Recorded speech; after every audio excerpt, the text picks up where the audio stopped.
আমি সেৱা নিবেদন কৰিছোঁ বিদ্যালয়ৰ প্ৰধান শিক্ষক মহাশয় বাপজনা প্ৰমুখ্যে এই বিদ্যালয়ৰ মানৱ সম্পদ সৃষ্টিৰ কৰ্মত একেৰাহে লাগি থকা সমূহ শিক্ষক গুৰুসম মহাশয় মহাশয়া ৰূপী বাপ বান্ধৱ আই মাতৃসকললৈ আমি আন্তৰিক শ্ৰদ্ধা ভৰা সেৱা নিবেদন কৰিছোঁ। আমি সেৱা নিবেদন কৰিছোঁ এই বিদ্যালয় প্ৰতিষ্ঠা দিৱসৰ আদৰণি সমিতিকে আদি কৰি বিভিন্ন শাখা প্ৰশাখা কমিটিত লাগি থাকি এই অনুষ্ঠানভাগী সৰ্বতোপ্ৰকাৰে সাফল্যমণ্ডিত কৰিবৰ কাৰণে কাৰ্য ব্যৱস্থাত লৈ থকা সমূহ উদ্যোক্তাক আমি আন্তৰিক শ্ৰদ্ধা ভৰা ভক্তি ভৰা সেৱা আৰু শ্ৰদ্ধা জনাইছোঁ। কৃপালু বাপ বান্ধৱ আই মাতৃসকল, বহু বছৰৰ পৰা ভাগৱতৰ কথা শিকিবৰ কাৰণে অসমৰ বিভিন্ন নামঘৰ অনুষ্ঠান ঘৰুৱাহী অনুষ্ঠান আদিত গৈ সেৱা লোৱাৰ যি সৌভাগ্য অৰ্জন কৰিছিলোঁ, সেই সেৱা লোৱাৰ সৌভাগ্য অৰ্জন কৰা দিনসমূহৰ ভিতৰত আমাৰ আজিৰ দিনটো মৃত্যু পৰ্যন্তলৈকে এটা স্মৰণীয় দিন হৈ ৰ'ব। কিয়নো বৈকুণ্ঠত ভগৱন্তৰ মুখত থকা ভাগৱত এটা সময়ত ৬০ৰ ঊৰ্ধৰ ব্যক্তিসকলে হৰিনাম ল'ব পৰা মাধ্যম হিচাপে ব্যৱহাৰ কৰা এই ভাগৱত নামঘৰ সত্ৰ আৰু গৃহস্থৰ ঘৰে ঘৰে হোৱাৰ উপৰিও এখন বিদ্যালয়ে নিজৰ প্ৰতিষ্ঠা দিৱসৰ কাৰ্যসূচীত ভাগৱত পাঠ আৰু পৰ্যালোচনাৰ এটি অনুষ্ঠান ৰাখি এই অঞ্চলৰ কাৰণে এই বিদ্যালয়ৰ ছাত্ৰ ছাত্ৰীসকলৰ কাৰণে যি সুস্থ বাতাবৰণ অটুট ৰখাৰ যি কাৰ্যসূচী হাতত ল'লে, এয়া আমাৰ কাৰণে আৰু ইয়াত উপস্থিত থাকি এটা সেৱা ল'বৰ কাৰণে সুযোগ দিয়াৰ কাৰণে আদৰণি সমিতিৰ সমূহ উদ্যোক্তাক অধ্যক্ষ বাপজনাকে প্ৰমুখ কৰি সকলোকে আমি কৃতজ্ঞতা আৰু শ্ৰদ্ধা জনাইছোঁ। আজি বিশ্বনাথ চাৰিআলিৰ পৰা আপোনাসবে আমাক ভাগৱতৰ এই পবিত্ৰ স্থানত এটি সেৱা ল'বলৈ আমন্ত্ৰণ কৰিছে। আমি কিন্তু কোনো ভাগৱতৰ ব্যাখ্যাকাৰ বক্তা আলোচক পাঠক একোৱেই নহয়। আমি দাস সৰু দাস কিংকৰ আৰু কিংকৰ কৃষ্ণৰ দাস আৰু আপোনাসবৰ সেৱক হৈ এই ৰাতিপুৱা উজ্জ্বলিত হোৱা সূৰ্যৰ পোহৰৰ তাপ ল'বলৈ যেনেকৈ শীতৰ দিনকেইটাত মানুহবিলাক চোতালত জিৰণি লয়, এই বিদ্যালয়ৰ ছাত্ৰ ছাত্ৰীসকলো হ'ল ৰাতিপুৱা ওলোৱা সূৰ্যৰ সোণালী কিৰণৰ দৰে একো একোটা আভা। গতিকে এই আভাৰ পোহৰ আৰু তাপ ল'বৰ কাৰণে যিটো ব্যৱস্থা, তাত মাত্ৰ আমি অকণমান অংশগ্ৰহণ কৰি দুটা কথা বুজিবৰ কাৰণে জানিবৰ কাৰণে চেষ্টাহে কৰিছোঁ। কিয়নো উৰণ বুৰণ গজন ভ্ৰমণ চাৰিমুঠি জীৱৰ ভিতৰত এই পৃথিৱীত মানুহক শ্ৰেষ্ঠ বুলি ক'লে মানুহ কেৱল এটা দিশৰ জ্ঞানত উদ্বুদ্ধ হৈ সেই জ্ঞান গ্ৰহণ কৰি ব্যক্তিত্বৰ বিকাশ সাধন কৰিলে মানুহ শ্ৰেষ্ঠ হ'ব নোৱাৰে। সামাজিক চেতনা, সাংস্কৃতিক চেতনা, ধৰ্মীয় চেতনা, ৰাজনৈতিক চেতনা, অৰ্থনৈতিক চেতনা আটাইকেইটা বস্তু একভাৱে জানি তাৰ ভাৰসাম্য ৰক্ষা কৰি যিজনে তাক উপলব্ধি কৰি পালন কৰিব সেইজনেই হৈছে মানুহ। আৰু সেই গোটেই চেতনাখিনি ক'ত থাকে? উত্তম শাস্ত্ৰ ভাগৱতত থাকে। আজি এই বিদ্যালয় কৰ্তৃপক্ষই এই দিৱসৰ লগত সংগতি ৰাখি ইয়াত এটা সংস্কৃতিৰ অনুষ্ঠান, সাহিত্যৰ অনুষ্ঠান, বা অন্যান্য ক্ৰিয়াৰ অনুষ্ঠান এটাটো পাতিব পাৰিলেহেঁতেন। কিন্তু এই যে জাতি ধৰ্ম বৰ্ণ নিৰ্বিশেষে একেখন নাৱৰে যাত্ৰী হিচাপে যাত্ৰা কৰা এই বিদ্যালয়ৰ যাত্ৰা পথত যাত্ৰাৰ পথ সুমধুৰ আৰু মসৃণ কৰিবৰ কাৰণে যি ভাগৱতৰ অনুষ্ঠান আয়োজন কৰিছে, আজি এই পবিত্ৰ স্থানত থাকি গুৰু আসনৰ মাজত থাকি আপোনালোকৰ মাজত মই সগৌৰৱে ঘোষণা কৰিছোঁ, এই বিদ্যালয়ত অধ্যয়ন কৰা কোনো ছাত্ৰ ছাত্ৰীয়ে শিক্ষকসকলে কৰা এই শ্ৰম আৰু কষ্টৰ বিনিময়ত যি পৰিৱেশ ৰচনা কৰি এই দিৱসৰ লগত সংগতি ৰাখি ভাগৱতৰ অনুষ্ঠান পাতিছে, এই বিদ্যালয়ৰ ছাত্ৰ ছাত্ৰীসকলে কাইলৈ এইখন বিদ্যালয়ৰ পৰা ওলাই গৈ ৰাতি 12 বজালৈকে ঘৰ নোসোমোৱাকৈ থাকি মাক দেউতাকৰ টোপনি হৰণ কৰিব নোৱাৰে। এই বিদ্যালয়ত যি পৰিৱেশ ৰচনা কৰিছে ভাগৱতৰ যোগেদি, এইখন বিদ্যালয়ত অধ্যয়নৰত ছাত্ৰ ছাত্ৰীয়ে মাক দেউতাক বুঢ়া হোৱাৰ পিছত অস্বীকৃত অন্যতম আশ্ৰম বৃদ্ধাশ্ৰমত থাকে বুলি মাক দেউতাকক ক'ব নোৱাৰে। এই বিদ্যালয়ত ভাগৱতৰ পৰিৱেশ ৰচনা কৰাৰ পিছত অন্তত এই বিদ্যালয়ত অধ্যয়নৰত ছাত্ৰ ছাত্ৰীয়ে কাইলৈ এই বিদ্যালয়ৰ গুণ গৰিমা ম্লান কৰি ড্ৰাগছকে আদি কৰি নিচাযুক্ত দ্ৰব্য কেতিয়াও সেৱন কৰিব নোৱাৰে। কাৰণ এই বিদ্যালয়ৰ কৰ্তৃপক্ষই অন্তত সেই পৰিৱেশৰ পৰা মুক্ত কৰি ৰাখিবৰ কাৰণে মানৱীয় চেতনাত আধ্যাত্মিক আৰু ধৰ্মীয় চেতনাক উদ্বুদ্ধ কৰি ৰাখিবৰ কাৰণে ভাগৱত পাঠৰ ব্যৱস্থাৰে এক জনমুখী কাৰ্যসূচী গঢ়ি তুলিছে। গতিকে তাৰেই ফলস্বৰূপে আজি আপোনাসবে ভাগৱতৰ 12টা স্কন্ধৰ অন্যতম এটি বিষয় সপ্তম স্কন্ধ প্ৰহ্লাদ চৰিত্ৰ ইতিমধ্যে পাঠ আৰু কৃপালু বাপজনাই আলোচনাও আগবঢ়াই থৈ গৈছে।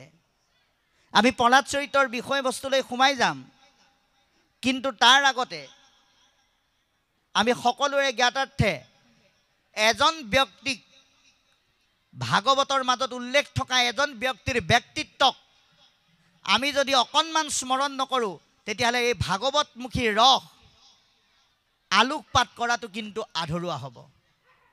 সেই ব্যক্তিজন কোন? সপ্তদ্বীপা বসুমতীৰ অন্যতম দ্বীপ জম্বুদ্বীপৰ শ্ৰেষ্ঠ ৰজা বৈষ্ণৱ ৰজা পৰীক্ষিত। কেনেকুৱা ৰজা আছিল?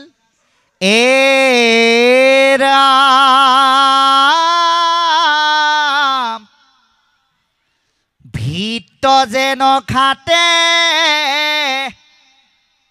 পৃথিৱীৰ ৰাজা যত কৃষ্ণৰ ভকত তেন্তে মহা ভাগৱত।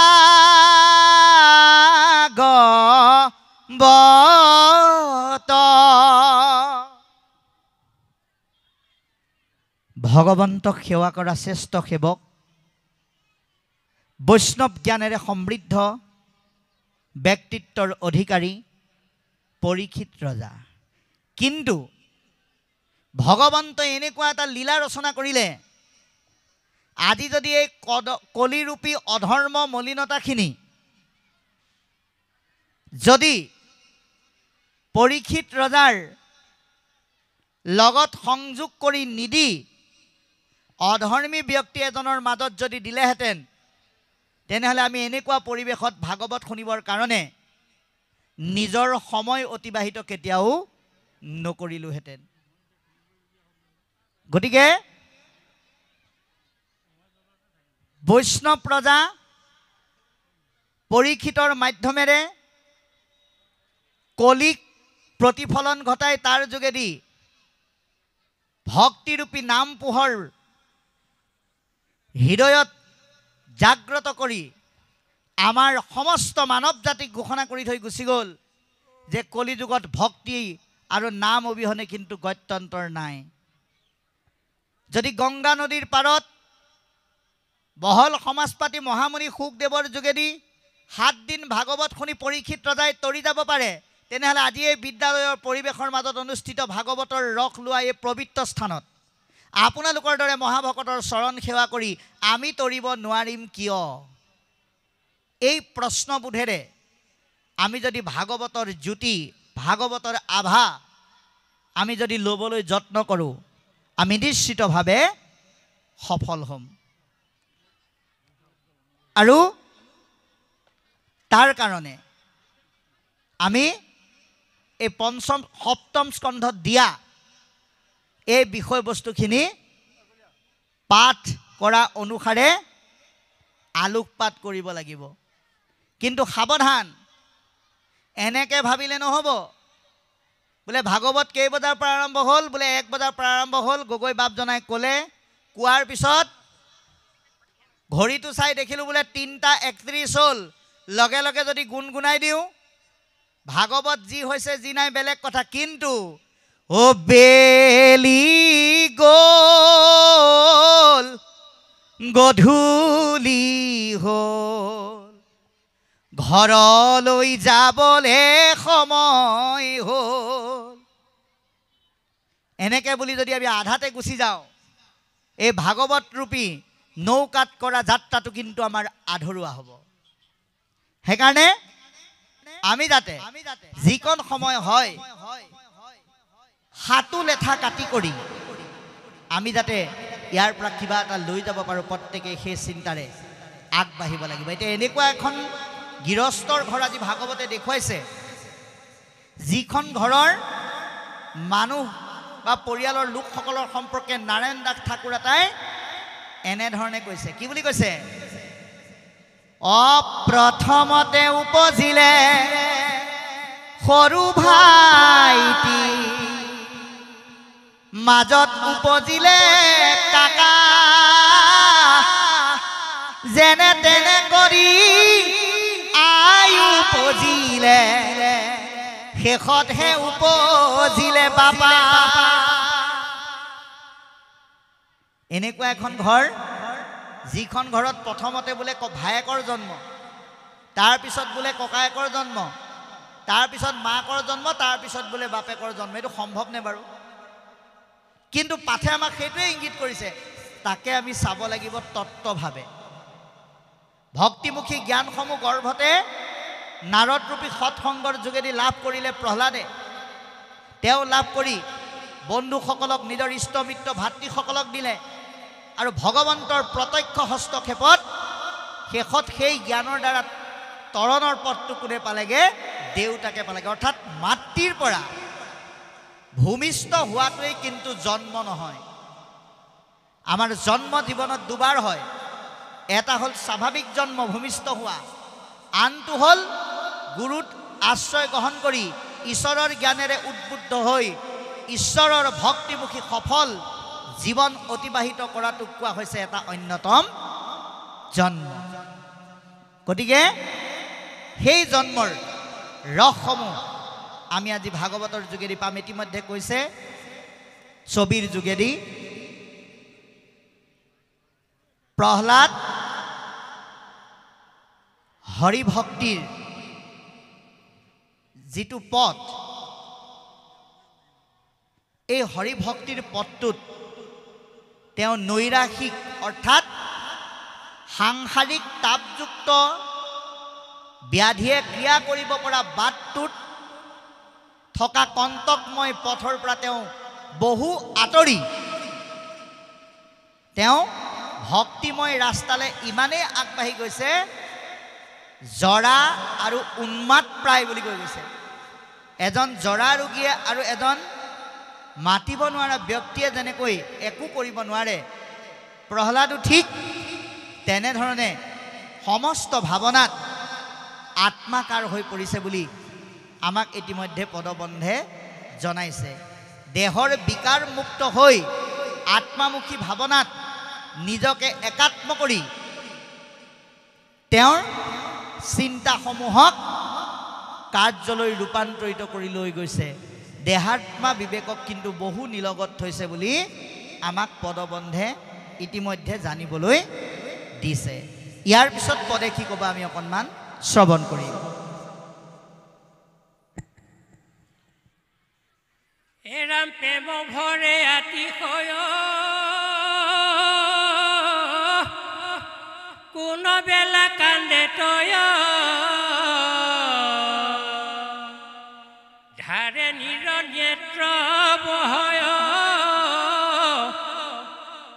বৈকুণ্ঠ চিন্তায়ে আতি ক্ষোভিত হয় মন ৰাম চেতন থাকে তান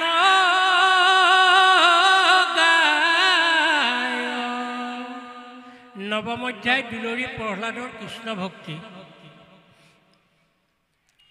ঈশ্বৰ চিন্তন কৰন্ত সঘন তান ৰূপ দেখি মনে অপৰম আহ্লাদ পাৱন্ত প্ৰহ্লাদে থাকে মহাসুপ্ৰ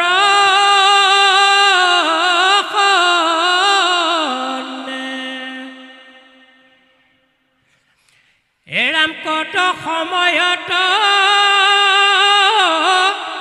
প্ৰহ্লাদে কৃষ্ণক ডাকে আতি উচ্চ কৰে হে নৰহৰি কৰি নিস্তাৰ বিষয়ত আছ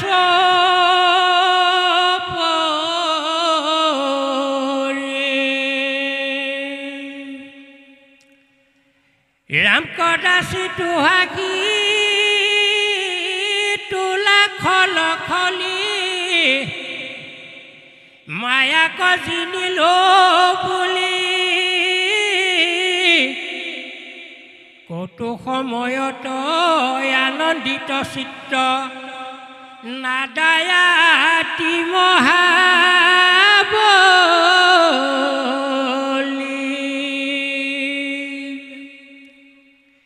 ৰাম যেন মহাসাৰ বলদে নাদয়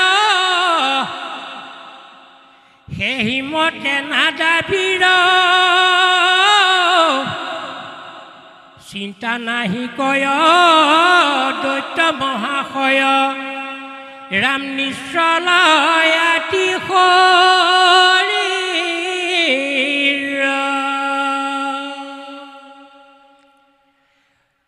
কদাচি তোলা এৰিয়া প্ৰহ্লাদ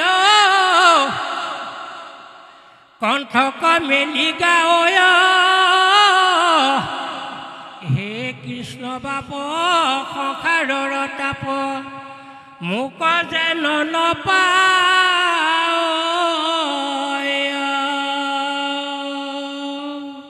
এতিয়া আমি এইখিনিলৈকে গম পালোঁ প্ৰহ্লাদৰ মনত আত্মাবাদী অৰ্থাৎ কৃষ্ণমুখী ভাৱনাৰ যোগেদি দুটা বস্তুৱে ইতিমধ্যে ক্ৰিয়া কৰিছে। এক নম্বৰটো হৈছে প্ৰেম, দুই নম্বৰটো হৈছে ভক্তি। আমি কথাবিলাক এনেধৰণে চাব লাগিব যে প্ৰহ্লাদ চৰিত্ৰ সপ্তম স্কন্ধত লিখি দিলে মহাপুৰুষে আমাক যুগ যুগান্তৰলৈ কৈ গ'ল আৰু আমি শুনি গ'লোঁ, তাতেই সীমাবদ্ধ থাকিলে নহ'ব। প্ৰহ্লাদৰ চাৰিত্ৰিক গুণৰ দ্বাৰা আপোনাৰ আমাৰ জীৱনটো যদি আমি আত্মাবাদী গৰিমামণ্ডিত ভক্তিময় চিন্তনেৰে যদি স্নান কৰাব পাৰোঁ, তেতিয়াহে আমি এটা সফল জীৱন যাপন কৰিব পাৰিম। অৰ্থাৎ এই সংসাৰখন তৰিবৰ কাৰণে আমাক প্ৰয়োজনীয় কৃষ্ণ ভক্তিৰ দুটা উপাদানেই হৈছে প্ৰেম আৰু ভক্তি লাগিব। আমি প্ৰেম কৰিব লাগিব। কাক? জীৱৰ প্ৰতি জীৱক, মানুহৰ প্ৰতি মানুহক আমাৰ মনত প্ৰেম জাগ্ৰত হ'ব লাগিব। আনক ভাল পাবলৈ শিকিব লাগিব। ভগৱন্তই কৈছে মোক ভাল পালেই নহ'ব, মোৰ দৰে তোমালোকে এই বিনন্দীয়া সৃষ্টিত যিমানবিলাক দেখিছা সকলোকেই ভক্তিময় চিন্তনেৰে ভাল পাবলৈ শিকা আৰু ভক্তি কৰিবলৈ শিকা, যিটো এতিয়া প্ৰহ্লাদৰ মনত সৃষ্টি হৈছে, যাৰ কাৰণে আত্মাবাদী ভাৱত উন্মত্ত হৈ ঈশ্বৰৰ নাম কেনেকৈ গাইছে? উচ্চ কণ্ঠে গাইছে, ডাকি পেলাই গাইছে বুলি কৈছে। অৰ্থাৎ এতিয়া আমি এই দুৰ্জয় কলিযুগত ভোগ আৰু বিলাসিতাৰ কবলত পৰি আমি কি কৰোঁ? বাহ্যিক চিন্তনেৰে কোনোবা এজন অকণমান উচ্চ শ্ৰেণীৰ মানুহ দেখিলে কৃষ্ণ বুলি কোৱাটো লাজৰ কথা বুলি ভাবি আমি কোনোবাই আমাক কৃষ্ণ বুলি ক'লেও আমি নুশুনাৰ ভাও ধৰোঁ, বা কেতিয়াবা ঠাই ভেদে নিজেও ক'ব নিবিচাৰোঁ। কিন্তু প্ৰহ্লাদে কৈছে যে কৃষ্ণ শব্দৰ সমান পবিত্ৰ আৰু শ্ৰেষ্ঠ শব্দ নাই, যি শব্দই তোমাৰ জীৱনক তাপৰ বিপৰীতে উত্তাপলৈ কৰ্ষিত কৰাব। কি উত্তাপ? ভক্তিময় উত্তাপ, যি উত্তাপে তোমাৰ জীৱনটো তুমি ধুনীয়া কৰিব পাৰিবা। সেইকাৰণে ঈশ্বৰৰ নাম লোৱাৰ ক্ষেত্ৰত, উচ্চ কণ্ঠে গোৱাৰ ক্ষেত্ৰত আমি কেতিয়াও লাজ ভয় ঘৃণা কৰিব নালাগে। তেতিয়াহে আমাৰ মনত ভক্তিভাৱৰ জন্ম হ'ব বুলি কৈছে।